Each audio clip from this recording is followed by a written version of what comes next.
I'm at the north rim of the Grand Canyon, and I'm going to share with you why this could be one of the most important hikes of my life.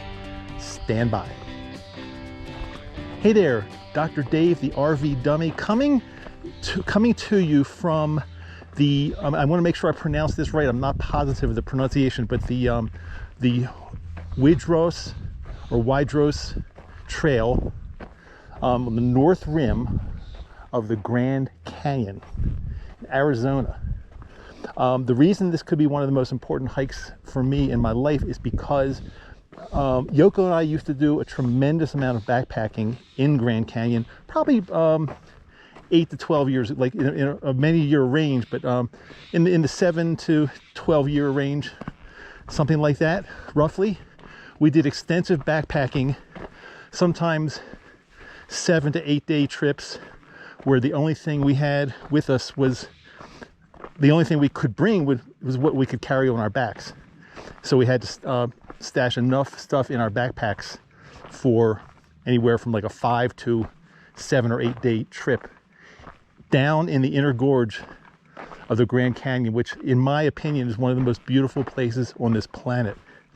So why is this hike so important? I'm up on the north rim. We're getting some really good views. We're not hiking into the canyon today, but this is kind of like a homecoming for me.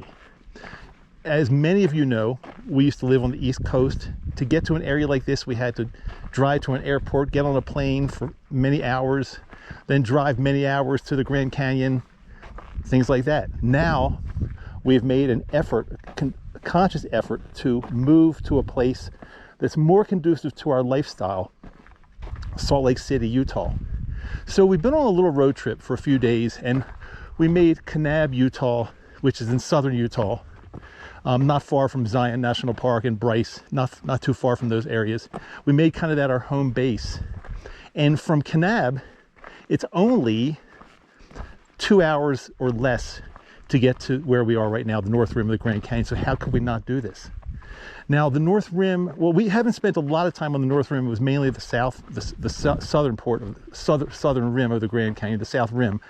But we have so much history here, including a time where hot weather, heat-related illness almost got to me and got me into a very, very serious situation that landed me in the hospital. I won't get into that today, but there was a time, I don't know, probably it might have been 10 to 12 years ago, that maybe more than that, maybe closer to 15 years ago, got into some big trouble because I was not prepared. I didn't really understand hot desert canyon hiking.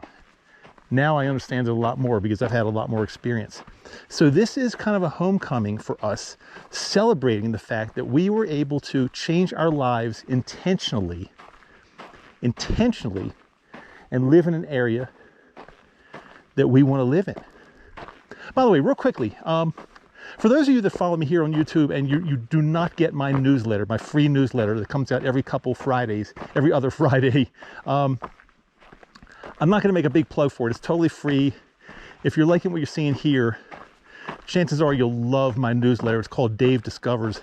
If you want to join, just go to join. I'm pretty sure this is it, join.davidmatto.com. That's join.davidmatto, and there's only one D in Matto, remember, David Matto, all one word, .com.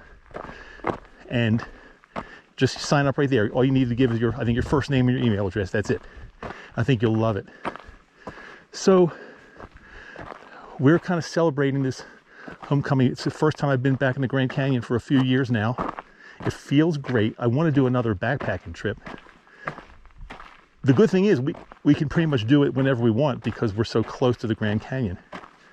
I would never do it in the summer, which it is right now, because that's just looking for trouble. It's sheer stupidity doing a backpacking trip in the Grand Canyon in the summer, trust me.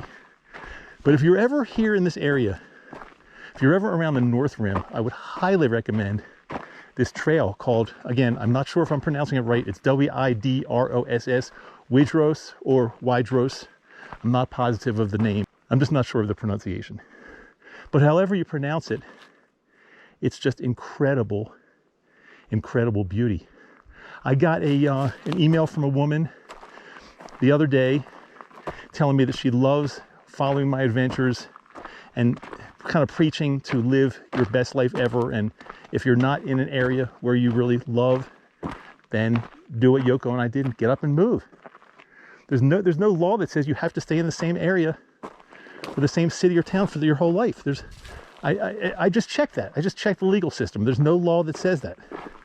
But this woman said, I love what you're doing, but I'm just not there yet. I'm not there yet. What does that mean? Does that mean, and don't get me wrong, I love this woman. I know who she is.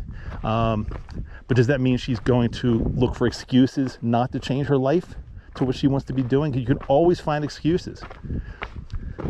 But what I recommend, if you're in the same situation, you want to do something, but there are things in your way, there are hurdles, obstacles in your way, what I recommend is just writing down on a piece of paper what those obstacles are. What's in your way of living your best life ever? What's in your way of moving to the exact area you want to live in, the exact city, town, state, country? What's in your way? Write that down. Write it down. What's in your way from buying an RV? You've been following my channel. If you don't have an RV yet, what's really stopping you? What are you afraid of? Afraid of failing at something?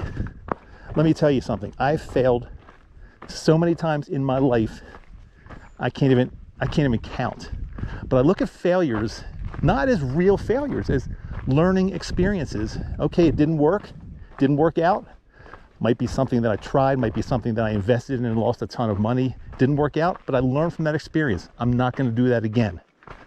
There's basically nothing that's irreversible. I mean, if you move to a better area that you think you're going to like more and you hate it, you move back.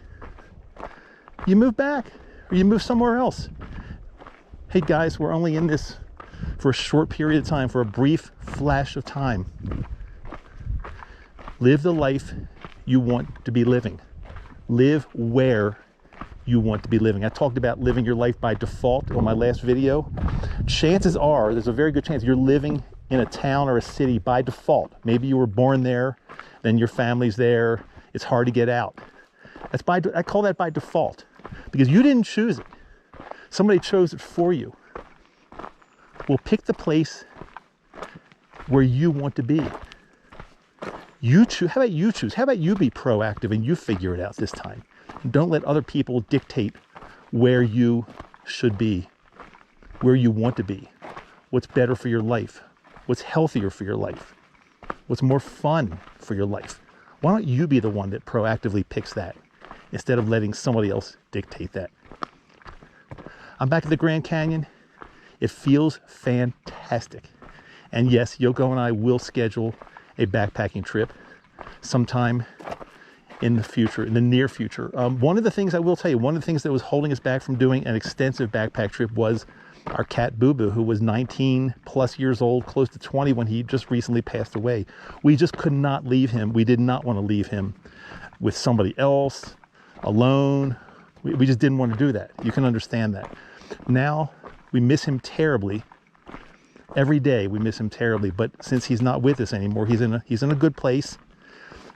It gives us more freedom now to go out on multi-day backpacking trips or jump in the RV. And well, we always brought him anyway, so that we could do that anyway. But it just gives us a little more flexibility to do really what we want to do. So we'll be doing it, and I really hope from you watching this video, I really hope you're doing it too.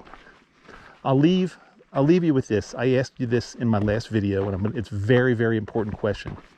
Can you look in the mirror right now and say to yourself, you are living the life that you want to live exactly? Can you do it? If the answer is no, I want you to watch this again. I want you to watch my last video, and I want you to make some changes in your life. And I want you to make some changes now, not 10 years from now, not when something's going to happen. No, I mean now. Again, life goes by really quickly. We can keep making excuses, or we can take action. I'll talk to you soon. Dr. Dave, I will always be the RV dummy.